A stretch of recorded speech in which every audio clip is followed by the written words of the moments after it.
the kind of linkage we see between the perpetrators of the attack of Pahalgam, in particular the resistance front.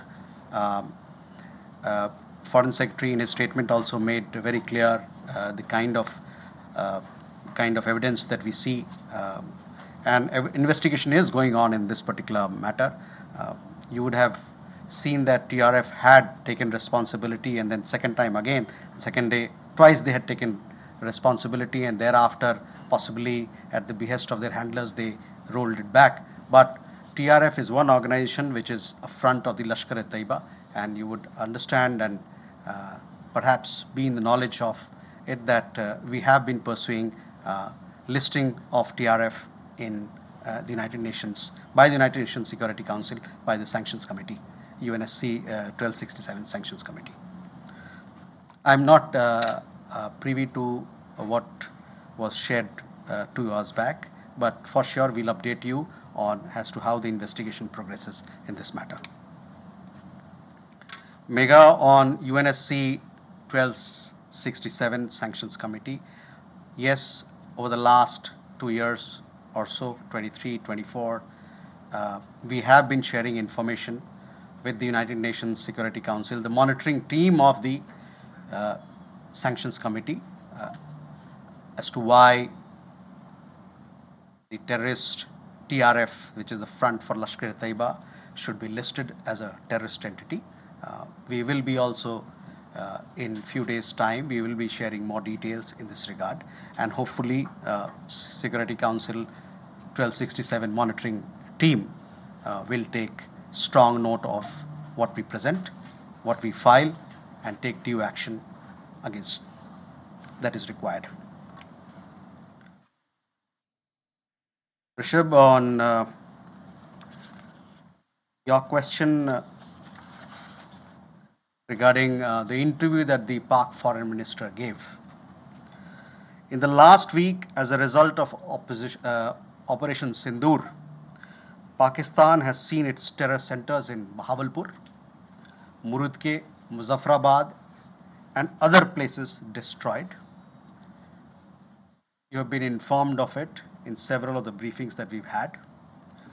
Thereafter, its military capabilities were significantly degraded by us, and key air bases effectively put out of action. If the Pakistani FM wishes to project these as achievement, obviously he is welcome to do so. Where India is concerned, our stand was very clear and consistent from the start. We would target terrorist infrastructure operating out of Pakistan. If the Pakistani military stayed out, there would be no problem. If they fired on us, we would respond suitably. Till the night of 9th May, Pakistan was threatening India with a massive assault. Once their attempt failed on 10th May morning, and they received a devastating Indian counter response, their tune changed, and their DGMO eventually reached out to us. I just referred to the timings, etc., as to when they reached out. In essence, India's position remained the same. Pakistan's position changed on 10th May morning after its air bases were effectively put out of action. All you have to do is to look at who called who to negotiate the terms of the cessation of firing. By the way, we are living in a day and age where you have satellite pictures available commercially. I urge you to look at the satellite pictures of the sites which Pakistan says or claims to have attacked in India. Contrast it with the sites and places which we successfully targeted and destroyed. That will give you a clear answer. Claiming victory is an old habit. 1975 की बात यही थी, 71 की बात यही रही, 1999 Kargil war में भी यही राग आलापा. तो पाकिस्तान का तो पुराना ये उनका ढोल बजाने का है, जो रवैया है, आलापने का रवैया है, ढोल बहुत पुराना है. परस्त हो जाओ लेकिन ढोल बजाओ.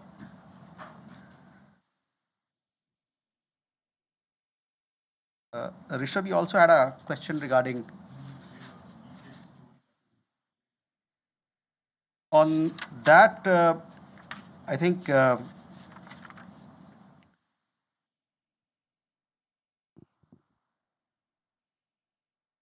think there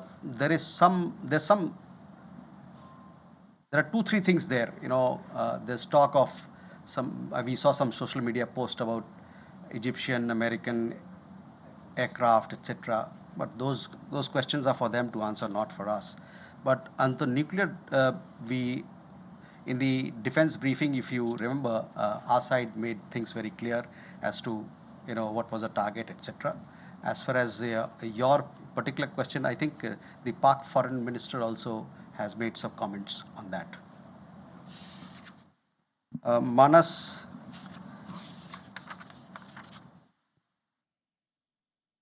about